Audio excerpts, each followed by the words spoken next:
afran qallo addatti akka ummatatti akka lammii afran qallotti miidhaa addaatu rage maaliif lafa isaan irra qubataniitu lafa diinaaf aksesii qabdu lafa karaan gurraachi karaan guddaan keessa deemu aksiyoon qabaniif hanga qabsoon oromoodhaa gammoojjii humbanatti gadi dabriitti ummanni akka miidhamaadhaa ture ummanni kakeessaa hirriibaa kee hundi rashanamaadhaa ture kakeessaa dammaqe kakeessaa waa arke kakeessaa oromoo jee dubbate hundinuu lafti keessa rashanamaa ture ummatu keenya afran qalloo kana beekadha kun waan akka seenatti taa'u waan akka seenattis barreeffamuu fi akka gartee ummata qabsoodhaaf alagaadhaa ummata seenaa hojjetanii akka waan afran qalloo gartee sochumaa usoo taatee that's wrong amma kana fudhu anga seenaa dabsuu hin fudhu.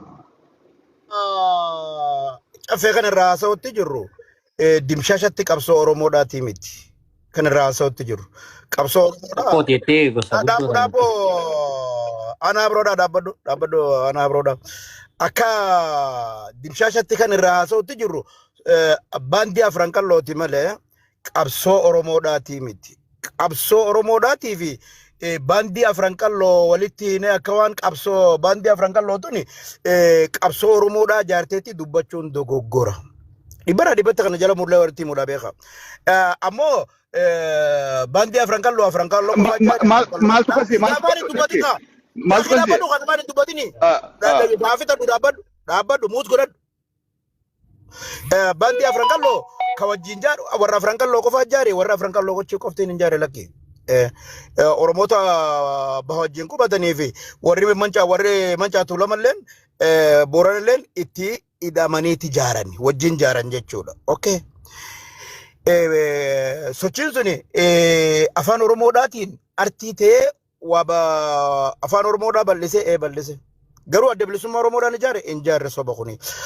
Artiin sochiin afran qalloo kan waliin jaaran suni waggaa 60 lammaffaadhaa kan isaan Ameerikatti kabajatanii fi kan Suuditti kabajatanii fi kan Kaayiroo irratti kabajatan duraanuu maqaa keenyaan jaaranne keenyaa jechuudhaani kasaanii ta'ee fudhatanii. Kuni maal si garsiisa? Gaafuma sanuu nuti afshaalummaa fi afran qalloo beeysuuf jaarre malee qabsoo Oromoo tiimi jechuu si garsiisa. Warri Jamaal Alifaan Kajan illee ni jira waan kana nuti garuu hin fudhannu malee. Gaafa isa wajjin jaarre ammoo Oromoo illee hanga tokkotti fayyadamte baandillee taatu gaafa gusoo afran qalloo galchitan irraa qabdanii isin keessa isinii dhiifne jenneen dhiifne isiniif. Nuti magaalaa Riyaaditti gaafa isaan magaalaa Riyaadi godhatan obboleessa waan kana wajjin qabnaati koree wal keessa uumaati koree wajjin hojjettee diinagdeellee wajjin bahee haa godhamu jennaan lakkii keenyaan isin afeerraa dhuftanii jani. Ana afeerraa keessan hunda guyyaatiin dhaqe warri biraan dhaqani. Kuni maal nama agarsiisa kaa? Iftoomina dhabuu nama agarsiisa. Qabsoo Oromoodhaa immoo sochii afran qalloo jaare adda bilisummaa Oromoo dhale jechuun obboleessa kana yoo nama Oromoo biratti kijiban malee nuti Oromoon baanii beekna kijiban tokko kijiban soba. Turumatu akkasin jenne laal minaa shafandi addaan baasaa fi laal ABO'n tana bakka namatti addaan baas military wingiidhaa fi political wingiidhaa jira OLF kun. Political wing OLFin macaatu keessaa bahe laal. Military wing OLFin sochii matanaadhal addaan si baas military wing kun sijjuu warra qeyroo ganamaa qeyroo bilisummaadhaa qeyroo ganamaa bakki keessaa maddite bakki keessaa baate dadammaqina waldee afran qalloo kana keessaa burqanii jechuudha. Kana qabadhu political wing OLFin warri barate warri gubbaa dhufe macaatu namaatu dhalchee jechuudha. Political wing OLF fi military wing OLF gaafni isaa marji godhan gaafa baaroo kumsaatii fi leencofaan harargee dhufanii marji godhan akkasii fayyade halumaan gama sisoo barbaade. Yaa galatoom laa caffe.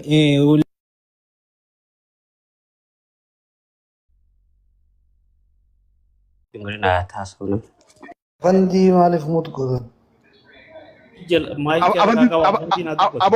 Abadin tukuna hawa jarkenya mutu mal telepon situ gue mutu marra no mutu na khaini enyu na gurjira sirra ngo buan akkuma dubbatee no tokko keessa maakin qabinala ijoollee sibira asoo jira fanti keenya deer ilma deera waan ida deera cafni dubbataa ture saniif yaayee abshir hayye laal wanni jiru turumbaduun wanni jechaa jiru yoo qalbiin dhaggeeffattan ni fudhataniin tuni seenaa fudhachuun hin taatu seenaa akka hawaasaatti hojjetan gosatti galchuun abadan hin taatu afran qalloos taateen tun afran qalloo keessa baandiis taate sochii afran qalloo qabsoo bilisummaa Oromoo dhaltees taate hundinuu kaayyoo gosaa hin turre gosaaniis hin hojjanne ummat hunda harargeedhaatiitu walitti dhufee hojjete kana akkasitti hubadha namni bakka kana wanni diduuf jarri ni fudhatee teenya janii fudhatanii tanaafuu isaan iyyaamuun qabnu dhagana no isaan fudhachuus hin dandeehani gosti takkallee fudhachuu hin dandeessu baandii afran qallootis sochii afran qallootis qeerroo ganamaatis gosti takka fudhachuu hin dandeessu an kana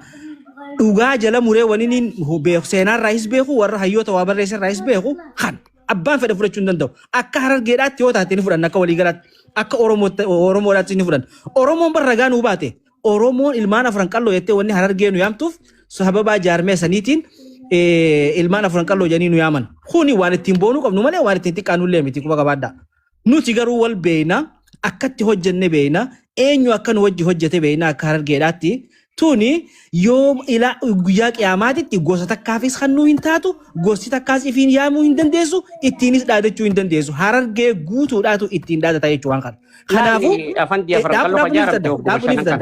eeganu hundi waan kana waliin hojjenne waan keenya tokkotti hannitanii tokkoon xiqqeessuu yookaan tokko fudhatee tokkoon dhaadachuu hin ta'u wanni kun rakkoon ummata kan akkana godhaa jiru yeroo dheeraadhaaf as gubbaa irratti waan akkanaa kan seenaa hojjannee fi hayyootaa fi goota gosa galchuudha. Gosa galchuun kun maaliif barbaachise? Nu hundinuu tokko ilmaan abbaa tokkooti. Eessa abbaa keessanitti yaatan? Afran qalloo akka gosaatti qabsoo seenaa Oromoodhaatiif kophaa isiidhaa dhaabbattee hojjatte hin jirtu. Humbannaas hin jirtu. Ituunis kophaa isiidhaa akka gosaa dhaabbattee wal jaarte Oromoodhaaf seenaa hojjatte hin jirtu. Waliin hojjanne hundinuu waliin hojjanne kana wanni dhoorkuu qabnu nuti nama seenaa tana gosatti galchuu dirree baanee dura dhaabban na gosa takka taas baatee jaarmee kun waan kana kiyyattee ittiin dhaadattus hawaasa kana diiguu taati dura dhaabbannaa jechuudha waan harargeedhaati afran qalloo nuun jechuu ittiin boonna ittiin dhaadanna akka harargeedhaatti ittiin dhaadanna immoo akka gosaatti miti kan akkasii hubaddaa galatooma. Duba akkas taanaan nuti keessaan waan ta'e jechuudha nuti warra jarjar. Harargee miti. Baandii afran qalloo dhiifneetii fi barra isaan alaa galfatanii. Hin dhiifnee fi wanni jaamu hin jiru turumbatu tan jalaa Maalditaaf isaan irra walolanii godhatu dadhabanii. hin dandeehanii si jee bari hin dandeehamu. Seenaa dabartee bari hin dandeehamu. Turubbatu Liqimsi tana gara mul'ataatii fi dagalee jiruutis irratti walolanii godhachuu dadhabdanii. Isinii dhiibna garuu. reefu sana namootaati maqaa yaamtee jira. Carraa naaf Ammaa tana dhiisi tanuma dur san dhugaa jirtu san fudhanne. Safeenya qaalii gaara mul'ataati. Mee gaara mul'ataati carraa kana. Carraa kennaaf yaa. Keenya funcaa kunis jabeessa. Isin hundinuu akkam jirtu jechaa galatooma. Sirrumatti ibsaa jirtanii caffee haa ta'u afandii isin hundinuu garuu turumbadurra hin gaaffii qaba. Turumbadu hawwisoon afran qalloo yoom jaaramtee qabsoon Oromoo yoom jaaramtee naa deebisi naaf deebifta galatoome. Ammoo wanni jechaa jiru turumbaduun akka jechaa jirutti afran qalloo ammaan tana ituu fi anni dura jaaramee fi isaan amma if garsiisuu fi jechaa jira. Jara keenya afran qalloo gaafa gartee uummanni adiin kun. Jaaramee jira dura jaaramee jedhe Oromoo sochii afran qalloo dura humbannaatuu beetiin je ammas humbannaatuu beetiin. Yaa Umar rakkoon qabu. San Umar rakkoon qabu. Ka Oromoo isin jettan kanaa ijaaree afran qalloo akkasitti isin jechaa jirtanii. Qabsoon irratti hin dubbatini. Yaa afran qalloo gaafa uummanni Afrikaa kun tokko. Carraa kan nitanii fi miti haa fixatu isa. Carraa kan nitanii fi haa fixatu isa. Miira si seenee ture turumbada. laal carraa kennaa fi haa dubbatu obboleessa wal dhiisaa dhageeffadhaa. Dubbadhuutu gaggaasaa. Thank you Caffee. Yaa turumbadu miira keessa kan jiru si tasgabbaa'e.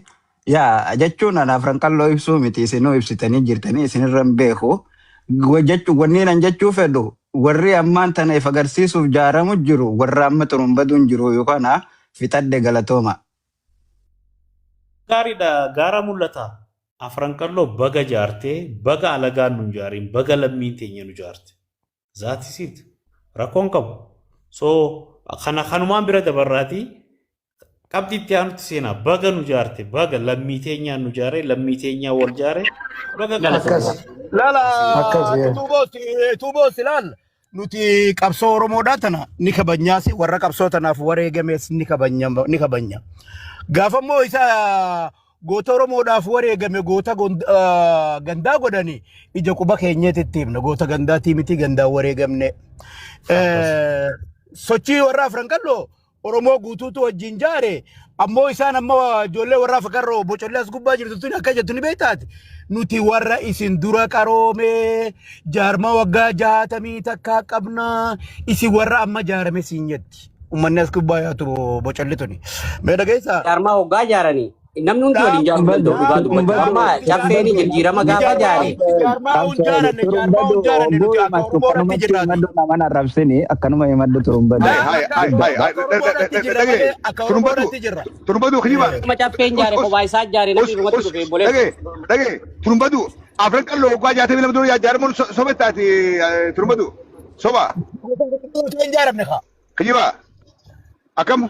Bakka gosa Afran Qalloo teen jaaramne. Oromoo waliigala jaare.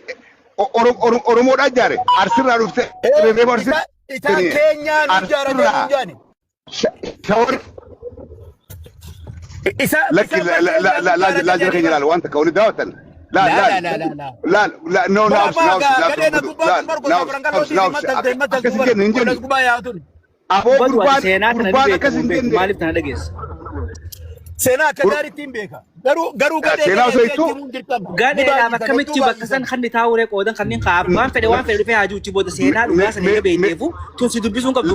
Laal jara keenya ni dhageeffadha laal afra waldayni Afran Qalloo ama 62 dura jaaramu ifatti nuu miti Oromoodhaaf beeka. Qooda waldayni Afran Qalloo Oromoodhaaf gumaache nu qofaa miti Oromoodhaaf beeka.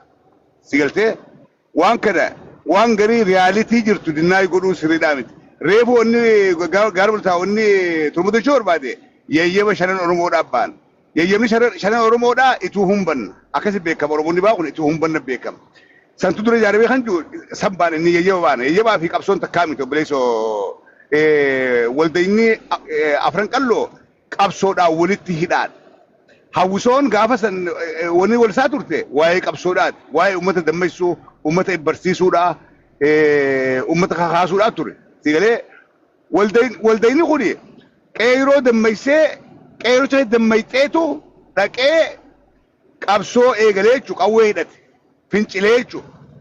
San wanni jaarmeen Afran Qalloo itti diigame. Jira caffee ammumaa seenaan dabsuun jechaa jira turumbaduun isin hundaa hojjaa jira uumaa rakkoon qabu. Hawwisoo Afran Qalloo hogguu jaaramte akka Oromoodhaatti baatii lamaa hin turre achi booda Haile Sillaasee mootummaa jala galcheeti baandiin sunu ati Finfinneetti galte buleessoo yoo wasobne malee nuti kan irraa dubbachuu jirru waa waaldeenyi sun dalagee miti laal hubadha ammas waa walitti sillaaqina waaldeen sun eenyutu jaare Oromoo waliigalaatu jaare warra humbannaa jira warra morowwaa jira warra Afran Qallootu jira si koomandoo jira mancaatu lama jira hanga Booranaa Gujitti jechuudha. Ijoollee warra Afran Qalloo immoo ardhaa akka gosaati nuti amata 62 isin dura jaaramnee qarooma qabnaa siin jetti. Turumbadu ati maaliif tana fudhattaa dhaabaa? Maaliif birraa kana ittamoo jettan? Ay. Ati ummata kanaa kana hogguu garte akkas jechuun hin qabdu. Ija quba keessatti himuu qabda malee. Tuma himta seenumatti himta.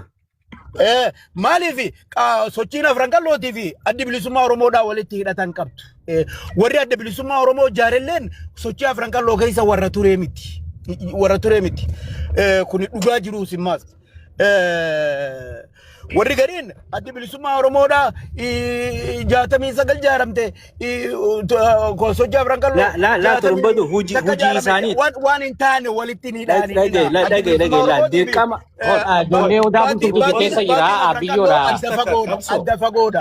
Turumbatu hojii isaaniitiitu nama dammaysee akka qabsoo adda bilisummaa Oromoo ijaaruun godheedha malee namuma achi keessa jiruutu waan san jaara jechuudha miti. Waata kan dammaysiisu waata kan dammaysiisu. Turumbatu hagee wayyaa dhaloonni Oromoo waan jiru ni beeka turumbatu koree kanaa miti. Dhiifama naa godha turumbatu gaafiin tiyyaa sochiin baandii afran qalloo qaama qabsoo bilisummaa Oromooti moo miti kajabu.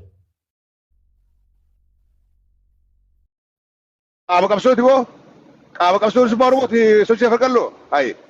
Tole akka dhibbarra harka 75 ol qaama qabsooti. Wannummaa Agusoo jaarame Kanarra walii gallee. bilisummaa Oromoo jaaramuun adda addaa lakkeetuun kijibba. No. Adda bilisummaati miti. Amma wantiin adda bilisummaa Oromootiin dura waan ta'eef asanii miti. Amma qaama qabsoo bilisummaa Oromooti. Garuu qabsoon bilisummaa Oromoo achirraan hin jalqabne nuti hundi waliin ta'a.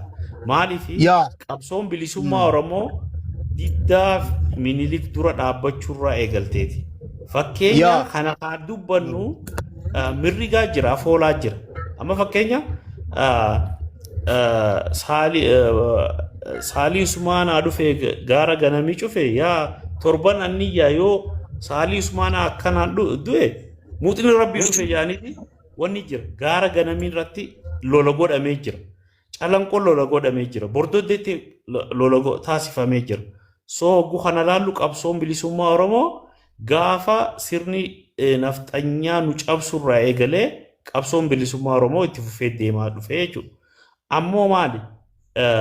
Bifa ammayyatti jijjiiraa dhimma akka reefuun tana caffeen jeetti polotikaalii propoogaandaadhaan haa ta'u sochii kakaasuudhaan haa ta'u front line irratti hiriiruudhaan haa ta'u akkasitti abbootiin keenya sun wal qoodaati gita hojiitis walii kannaa ammoo tokkummaadhaan itti fufee jechuudha. Arraan tanaa nuti akka waan laal seenaan afran qalloo haa daleetu kophaatti seenaa teenya jennee fudhannaa seenaan anniyya keessatti dalagamte seenaa keenya seenaan ituu keessatti dalagamte seenaa keenya ammoo abbootiin teenya waliin seenaa Oromooti jechuudha. So borus seenaa Oromooti arra seenaa Oromooti waliin dhaabbannee garaagarummaan jirtu takka seenaa laal maali namni mana tokko jaaru citaa waliin saamu jaara. So abbootiin keenya asoo citaa waliin saamii mana tokko jaaraa turan jechuudha. Arras taatu nuti warra gootowwan kana amma namoonni tokko fuudheeti gandaggalche goota haa ta'u qabsoos haa ta'u gandaggalche gosa galche haa ta'u ammoo qabsoon akka afran qallootti kophaan gabroomne akka itu kophaan gabroomne akka anniyye kophaan gabroomne waliin qabsoo. Itu Harargeen bara waggaa 62 dura jaaramte tanuma gaafa afran qalloo san jaaramte Harargeen gosti hundinuu qooda walqixa keessaa qabdi maarraa warra qixassa afran qalloo yoo akka gosaatti as baatee teenya jette seenaan lafa jirti wanti wal falmi nuun qabnu bar waliin qabna. Kanuma. Afan dibara afran qalloo fudhattee irra walloltee godhuu dadhabdee bara. Teessu Megi Afandi Ibrahim. Afran qalloo walloltee sin jirtu afran qalloo walloluu hin teessu turumbatu tana walloluu. Toni adibaa jiru. Waggaa jaan kana maa godhachuu dadhabdan. Maal godhanna? Turumbatu miira keessaa bahi rabbii turtee beeksifne turtee wanni taane maal godhanna warra amma beekamu jiru godhataa godhatanii rakkoon qabu. Tana tani nama mul'ata gaara mul'ata afaanii baasu barbaade. Very nice. Raaseenii nagaa. Waltajjii keenya. Kala ani xumuradde jara keenya angarumaan barbaade xumuradde. Gaari mul'ata warra. Laki Gani itu posti sifi Arifah jira cafelleen turu walbadde sanii fi muut godhadhe ijoolleen hundi walitti Harargeedha hojjanii jeetu nuti akka ijoollee odaa bultumitti dhaggeeffannee boodarra dubbanneeti bar dubbii duraan nu goolabaami. Warra tuulamaatii mi abbiyyoosa akkasii waliin taane algadda Harargeetan dhiise.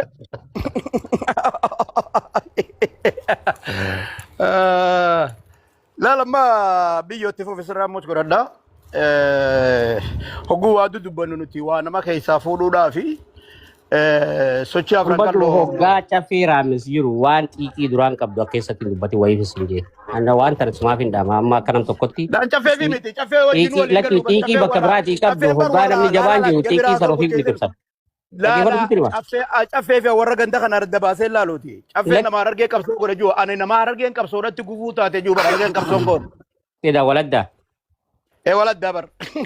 Ammoo turumbatu caffeen kun waan dhugaa dubbatuuf akkana jibbitanii maaluma isin godhe mo'an caffee kana waa arraan qaamata kudhanii hordofa. Laal mee guuta kalaal amma turumbatuun akkamitti namni beekudha. Mootummaa wayyaaneedha mootummaa naannoo Somaalee mootummaa naannoo Hararii mootummaa naannoo Oromiyaa itti adda baaftee miti kanaas naannoo Somaaleen fudhatte jee namaa manu kannee fi chaabbaatti dho'ee fi horataa nuti immoo ni dinna kana hundaa'u Harargeen hawaasirraa hanga Somaaliyaatti jenneeti falmannaa jechuudha. Waan namni dhufee guyyaa keessaa kileem godhe abadan ittiin dhiifnuudhaan. Seenaa waliin hojjenne walitti hin dhiifnuudha seenaa tana waliin qabna akka Harargeetti qabna akka hawaasa ba'a Oromiyaatti. Tuwa keessaa maanu baafta asirratti gartee carcarmaa keessaa baafta. Ba'a Oromiyaatti jii yoo feete ayyee ba'a Oromiyaatti jii carcarii fi Harargeenis tokkuma. Anaaf tokkuma lachuutu. laal jara laal naafsi abiyyo naafsi laal ammoo inni maasu kuni waa hedduutti gufuu taate beekadha. Amma taduraati akka wajjin dhaabbanne kalee hojii dhaabbachaa turre akka hojii dhaabbanne nu gooti. Wanni maanta dubbatan kun afran qalloon teenyaa miti guyetan akka hojii dhaabbanne taana afran qalloon teenya afantii waan sirriidhaa seenaan afran qalloo keessatti hojjetame seenaa keenya. Dhugaa afran qalloo himuun gaariidha. Uummanni afran qallooleen akka afran qallootti akka gosa afran qallootti waan kanatti miidhaa ol aantuudha miidhame nu hunda caalaa uumbanna caalaa ituu caalaa wareega kafale maaliif lafti isaanii onni isaanii kuni karaa gubbaadha karaa amaarri gubbaa dhufe karaa amaarri gubbaa yaa'u gubbaadha miidhaa hamtuudha ture gosa akka gosattis akka walda karaa Somaaleenis Affaaris. Of course, qabsootu achi keessa gaggeeffamaa ture bakka qabsootu gaggeeffamtu miidhaan Jaarmeen afran qalloo maqaa qallootu hin jaaramee taphee keenya dhaggeeffamee sumaaf hin tolcha. Pointi kiyyaan fixadhaa pointi kan lafa kaayee fixadhaati irra koottaa isin guutan dubbadhaadha.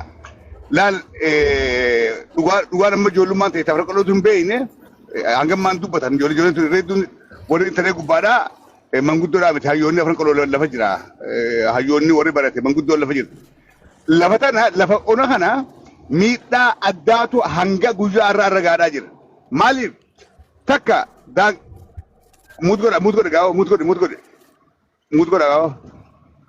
mudgode afanti look karaan amaarri irra deemaadhaa dhufe isaan keessa ba'a. Asiin Jibuutiidhaan Somaaliyaan daangaa bal'aa dhaqaban. Amaarri jabaa isaan keessaa ol ba'e Oromoodha jaa. Maqaa sabboonummaatti ni jeessa dhageeffadhaa. Somaalee itti dulti diina hedduu idduu waliiti akka lammittis miidhaan nurraa fi kaan irra hin gahin miidhaan irra geesse beekadhaa. Lamada waldayinuu afran qalloo kanaafumoo.